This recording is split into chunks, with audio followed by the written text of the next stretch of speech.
बच्चे के पैदाइश के ऊपर जब बच्चे के कान में अज़ान और इक़ामत पढ़ने का मसला आता है और जब बात आती है तो लोग फ़ोन करके पूछते हैं कि क्या तरीक़ा है, कैसे अज़ान देना है, इक़ामत कहना है। तो आम तौर से लोग ये सवाल बार बार पूछते रहते हैं।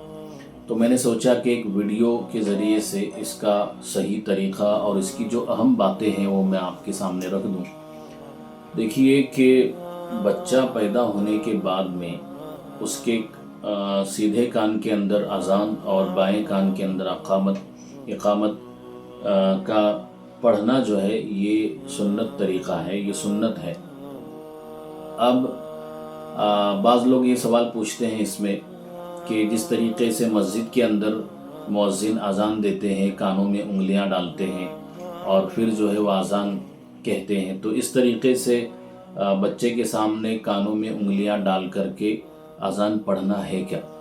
तो इसका जवाब ये है कि वहाँ कानों में उंगलियां डालने की, यानी जो अज़ान दे रहा है उसको अपने कानों में उंगलियां डालने की कोई ज़रूरत नहीं है। जब मुअज़्ज़िन मस्जिद में अज़ान देता है तो वो कानों में उंगलियां इसलिए डालता है कि वो अपनी आवाज़ बुलंद हो, इसके लिए वो कानों में उंगलियां डाली जाती है और यहाँ वो मकसूद नहीं है, तो लिहाजा सिर्फ अल्फाज कहना है खड़े होकर। इसके अलावा एक सवाल ये भी करते हैं कि क्या उस वक्त में क़िबला रुख खड़ा होना चाहिए, बच्चे को क़िबले की रुख की तरफ लेना चाहिए? ऐसा भी कुछ ज़रूरी नहीं है, क़िबला रुख होना इसके लिए ज़रूरी नहीं है। जहाँ बच्चा मौजूद है वहाँ जो है बच्चे को कोई गोद में ले ले और उसके एक सीधे कान के अंदर अज़ान कही जाए और बाएं कान के अंदर तकबीर के अल्फाज कहे जाए। इसके अलावा एक मसला ये भी पूछते हैं कि अगर कोई मर्द ही मौजूद नहीं है हॉस्पिटल में उस वक्त में और बच्चे की पैदाइश हुई है, तो क्या औरतें बच्चे के कान के अंदर अज़ान दे सकती हैं?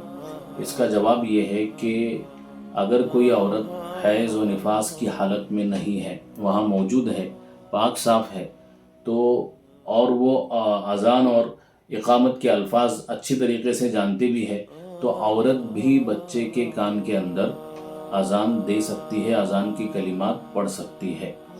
तो जब भी बच्चा पैदा हो तो चाहिए कि उसको जब साफ़ किया जाता है, गुस्ल दिया जाता है, उसके बाद में उसके कान के अंदर जो है वह अज़ान और इक़ामत के अल्फाज कहे जाएं। बाज़ मरतबा ये भी मसला आता है कि जब बच्चा पैदा होता है तो कुछ बीमारी की वजह से उसको फ़ौरन जो है वो एक बॉक्स में या पेटी में रख दिया जाता है कुछ दिनों तक के लिए। तो 7 दिन होते हैं, कभी 15 दिन होते हैं, बच्चे का ट्रीटमेंट चलता रहता है। जब बच्चा वक्त से पहले पैदा होता है तो उस वक्त में फिर अज़ान और इक़ामत का क्या मसला है? तो जब बच्चा जो है वो पेटी से, बॉक्स से बाहर आएगा, उस वक्त में जो है उसके ऊपर, उसके कान के पास जो है वह अज़ान और इक़ामत पढ़ी जाएगी। तो अज़ान और इक़ामत के मुताल्लिक़ जो है वो लोग हमेशा कुछ ना कुछ सवालात करते रहते हैं हॉस्पिटल में से, तो मैंने सोचा कि एक वीडियो के ज़रिए से ये मुख्तसर मालूमात आपके सामने रख दूँ ताकि सब के लिए आसान हो जाए। अल्लाह तबारक व तआला हम तमाम को अमल की तौफ़ीक़ अता फ़रमाए। अस्सलामु अलैकुम व रहमतुल्लाहि व बरकातुहू।